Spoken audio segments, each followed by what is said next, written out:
Sampurasun. Sampes. Alhamdulillah bertemu lagi bersama petani Sumedang. Di kesempatan kali ini ada pemupukan yang keempat menggunakan kocor juga. Di sini menggunakan NPK tapi kadar N-nya itu rendah sekitar 15, P-nya 9, K-nya 20. Jadi kita tinggiin di posisi P, K-nya direndahin dulu karena posisi tanaman kita ini udah mau nyampe atas juga. Di sini kita tidak sistem buang tunas. Tapi kalau kita tidak membuang posisi tunas, otomatis cadangan makanan harus banyak kita di sini.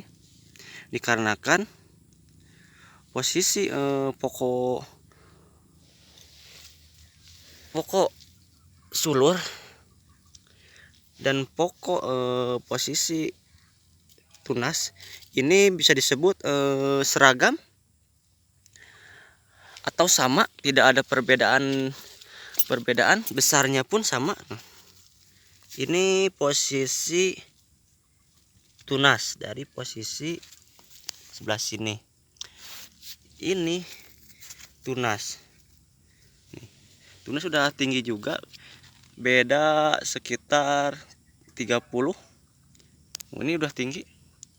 Ini hasil dari pemupukan 1, 2, dan 3. Hasilnya ini. Kita di sini sekarang fokus untuk pembuahan ya, menyempurnakan posisi buah. Dan posisi pun yang di bawah pun sekarang alhamdulillah ada perkembangan hasil dari pemupukan yang ketiga. Sekarang yang keempat ini kita akan ada pemupukan via kocor dan via spray. Kalau di kocor biasa menggunakan per 20 liter air menggunakan 1 gelas untuk NPK. NPK-nya yang rendah ya. Jangan yang seimbang harus dibedakan, jangan menggunakan NPK yang 16 atau yang 15 apalagi yang 12. Jangan, kita usahakan mencari NPK yang N-nya rendah, P sama K-nya tinggi ya. Dan untuk monokalium fosfat kita gunakan di posisi penyepraian.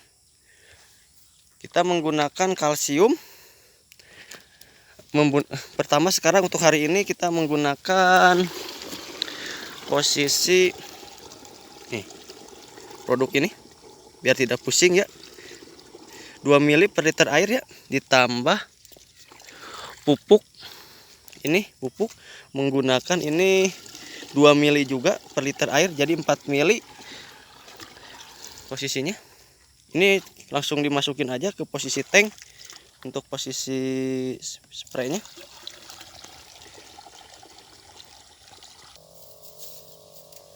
Dan untuk penyepraiannya pun sama seperti kita memasukkan obat.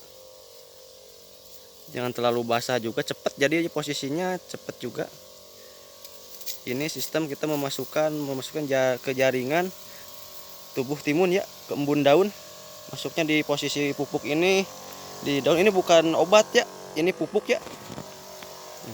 Ini supaya timun itu beda sama tanaman yang lain. Menurut aku itu, menurut petani Sumedang. Karena untuk tanaman timun dia harus lurus-lurus ya, harus baby-babynya itu dia lurus-lurus, dia masuk kualitas nomor 1. Nomor 2-nya itu yang besar, kualitas ketiganya atau C dia itu yang bengkung atau yang tidak lurus, yang bengkok. Bengkung itu kata orang Sunda, kalau kata orang Indonesia kata orang Indonesia mah bengkok. Ini ada di orang Sunda soalnya.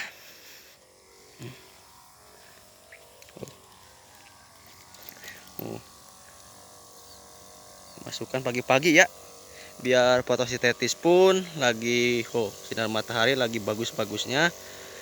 Ini masih ada embun juga, masih ada, tapi embunnya usahakan udah agak turun ya embunnya, untuk supaya sempurna ini tidak rontok. Hati-hati, aku jelaskan kenapa kadar N nya kita rendahkan supaya tanaman timun kita ini tidak rontok buahnya, karena tanaman timun ini posisinya sangat babarian rontok, cepat rontok, babarian rontok cek orang Sunda, cepat rontok kata orang Indonesia. Nah, di sini kita harus posisi menjaga buah timun supaya tidak rontok, yaitu jadi posisi N-nya kita rendahkan ya. Dan yang kemarin yang kita sakit nih, yang ini bisa dicek di video sebelum ini, kemarin pada sakit. Sekarang alhamdulillah berkat fungisida menggunakan skor ya, aku sebutkan biar tidak sulit. Ada dari subscriber kita minta disebutkan produk, katanya biar saya katanya tidak sulit untuk membeli produk yang Akang sebutkan, katanya seperti itu. Hampuranya untuk subscriber, makasih udah support petani Sumedang. Mudah-mudahan ilmu petani Sumedang bisa bermanfaat bagi orang banyak ya.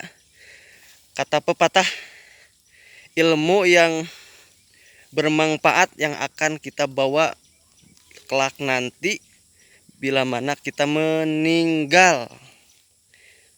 Seperti itu kata Pak Ustadz itu pun. Kalau kata petani, ilmu yang bermanfaat lah ya. Nah, di sini kemarin ada perbedaan ya. Alhamdulillah. Hasil dari fungisida yang bisa merangsang kembali zat PT.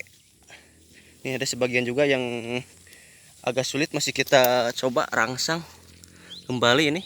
Nih, posisinya. Nah, kalau para petani menemukan hal seperti ini, yang lain udah pada tinggi, yang di sini belum, ini insya Allah bisa diobati ya. Jangan takut, jangan gempur. Insya Allah kita menggunakan, pertama kita gunakan fungisida skor untuk melembutkan posisi daun, tadinya keras biasanya. Terus di skor itu ada zat PT-nya untuk merangsang pertumbuhannya, dan ada juga obatnya untuk mematikan bakteri yang ada di tanaman timun yang kerdil biasanya. Nah, di situ kita harus juga perhatikan pH tanah. pH tanahnya ditakutkan pH tanah pun dia juga rendah. Nah, di situ kita beli produk humus star atau magnet. Dia itu bisa langsung menaikkan pH tanah yang tadinya di 4,5 atau 5,5 bisa menjadi 7. Itu bisa langsung dicek langsung itu ya. Nah, seperti itu. Nah, di sini kan karena awal mulanya ini penyiraman tidak merata awal mulanya. Nah, kalau di sini kan udah merata nih posisinya. Ini tanaman kita. Hampura aku sebutkan produk ya, mudah-mudahan ada dari pihak produk, biasanya suka ada hadir menemani kita untuk dari produk PMC dan dari produk yang terkait. Kita dibimbing juga sebenarnya dari orang-orang PT itu. Udah lama ini tidak ada hadir. Kalau ada nonton hadir ya lagi ke Sumedang, kita bisa berbincang-bincang lagi. Untuk dari Syngenta dan dari PMC, semuanya ada kelebihan dan ada kekurangannya menurut aku produk-produk itu ya, yang kita rasakan. Yang penting harus tepat untuk cara penanganannya. Jangan kena penyakit baru diobati, karena sulit itu kalau udah kena penyakit. Kita harus merawat ya, biar kalau merawat itu kita gampang untuk cara perawatannya.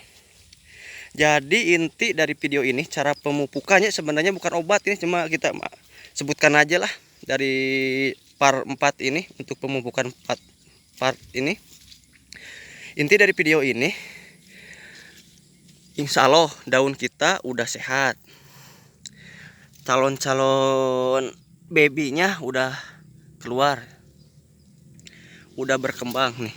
Nah, ini berkembang posisinya. Nah, ini yang belum berkembang nih, masih kecil-kecil nih. Supaya kalau kita kadar N-nya masih tinggi, ini akan rontok ya. Posisi ini kalau kalian menemukan rontok, berarti ada kadar N yang pecah, atau makanya petani Sumedang dinolkan untuk posisi timun. Di bawah itu, di dasaran itu tidak menggunakan kadar N. Adapun kadar N dari kotoran ayam ya. Grandulnya itu kita menggunakan fosfat ini. Fosfat grandul untuk posisi timun ini. Jadi posisinya kalau pecah posisi fosfat tidak akan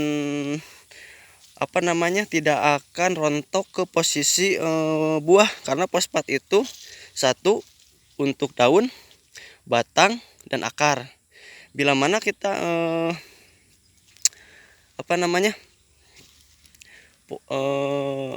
memasukkan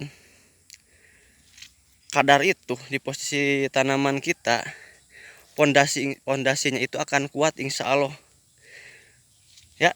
Aku selalu sarankan, pesan dari petani Sumedang, sebisa mungkin kadar P-nya itu ditinggiin di posisi pupuk dasar ya, supaya tanaman kita kuat dari akar. Kalau akar kita udah kuat, pondasinya kuat, berarti akar, kalau bangunan itu kan cakar ya, cakar besi ya, kuat insya Allah ke atasnya juga sama. Nah, saya coba praktekkan di lahan pertanian ini, aku uji untuk kadar fosfat buat akar kuat ya. Nah, seperti itu. Jadi inti isi dari video ini, hati-hati untuk pembuahan, kita harus dibanyakan kadar P sama K-nya tuh. Di sini kan udah kita sebutkan ya, kadar P harus banyak juga di posisi pembuahan.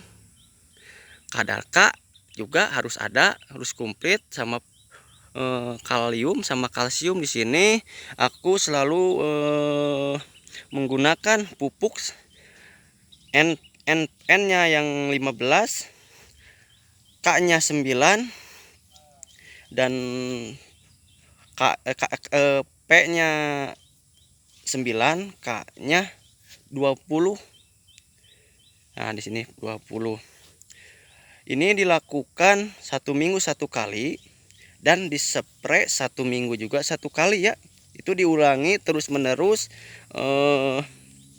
sampai tanaman timun kita habis ya. Ini waktunya cuma sedikit ini. Dari sekarang itu kita harus bisa mencapai 1 bulan atau 45 hari. Jadi kalau dari ntar posisi udah berbuah, ini harus bisa mencapai 40 kali petikan ya. Ini harus bisa calon buah-buah ini posisinya harus sempurna, yaitu kita harus banyak memasukkan kadar P intinya sama K. Itu aja lah ya, dari pesan dari petani Sumedang ya. Kita bareng-bareng belajar bersama petani Sumedang. Terima kasih udah mampir di channelnya petani Sumedang.